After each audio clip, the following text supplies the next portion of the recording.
Hi all, Mr. Kiwi back here real quick. I was just putting these coins away. We did a video about these 4 rolls of $10 face US silver half dollars, 90% silver, that I purchased from SD Bullion and Monument Metals.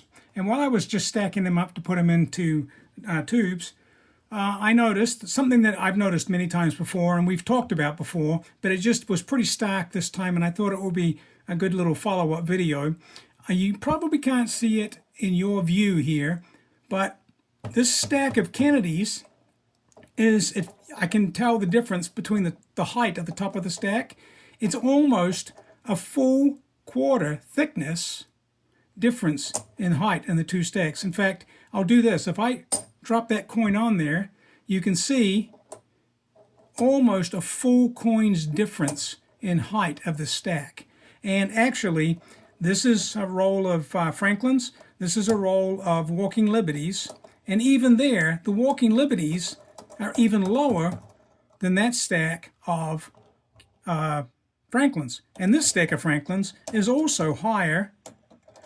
I don't know if I've got the light turned down so you can see my scale. There's almost a full coin difference between this stack of Franklin's and this stack of Liberties. Look at that.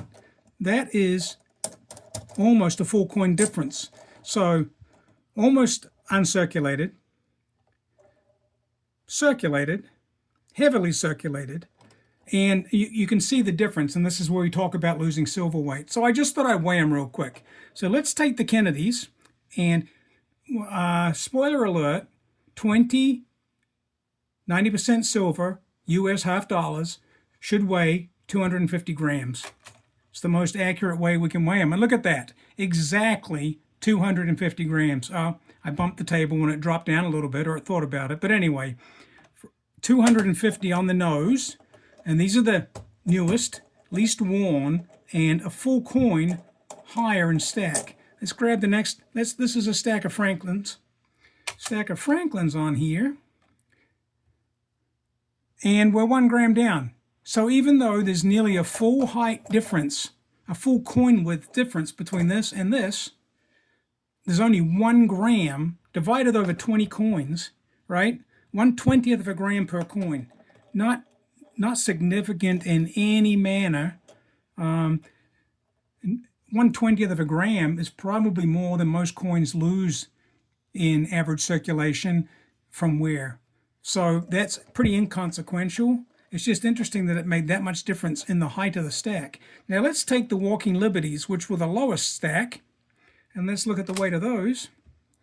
Now we're down to 246 grams, right? So 4 grams less total than the almost uncirculated coins. Now 4 grams, you divide that by 20, it's still a pretty insignificant, it's in the tenths of grams, right? I'm not going to embarrass myself by doing the math in the head, but 4 grams divided by 20 is not a lot. 40 divided by 20 is 2, so it's 2/10. 2/10 of a gram. So 0.02 grams per coin lighter. Now, you do the math. How long is it going to take you for 0.02 grams to make a difference in the value of your silver? A very, very long time, right? And so all these warnings about people saying don't take slicks or whatever, really, there's only one situation that applies to. And if you have coins that are so worn that their features are gone, and a good indication is usually the date. If the date is gone, then you really do have to weigh them, because now you could be getting up to as much as half a gram or even a whole gram per coin with that much wear. But what I'm trying to show in general sense here is that for these average circulation coins, see, now we're back to the roll of Franklin's, 248.69, 248, almost 249, 248.7.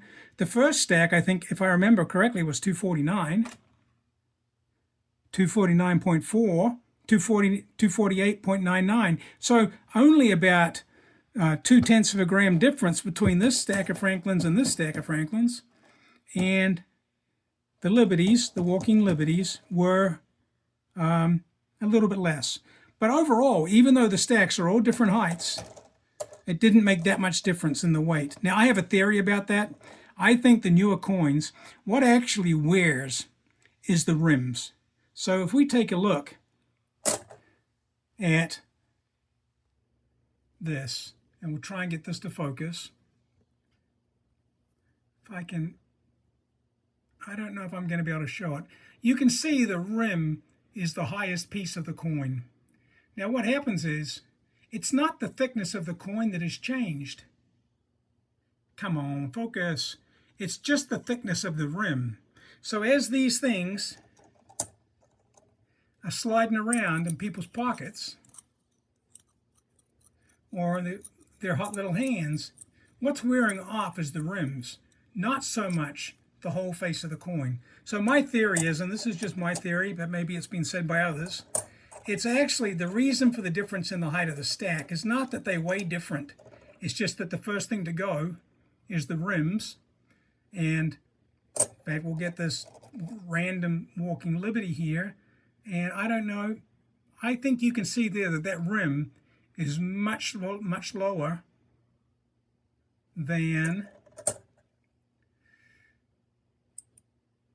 that rim. See, you can see the silver there on my finger. Come over here and put my finger in the same place. See, there's almost no rim at all. So really the difference is all the rims are thinner, but the coins themselves have still got pretty much their full silver weight. That was it. That's why I just wanted to point that out. I thought it was, I had them all out on the desk. It's a good time to do that little experiment. Thanks for listening, and I hope that, let me know in the comments if that was meaningful or if it was something you already knew. And I'll just find my grandmother and see how her egg sucking is doing. Thanks a lot. Till next time, Mr. Kiwi out.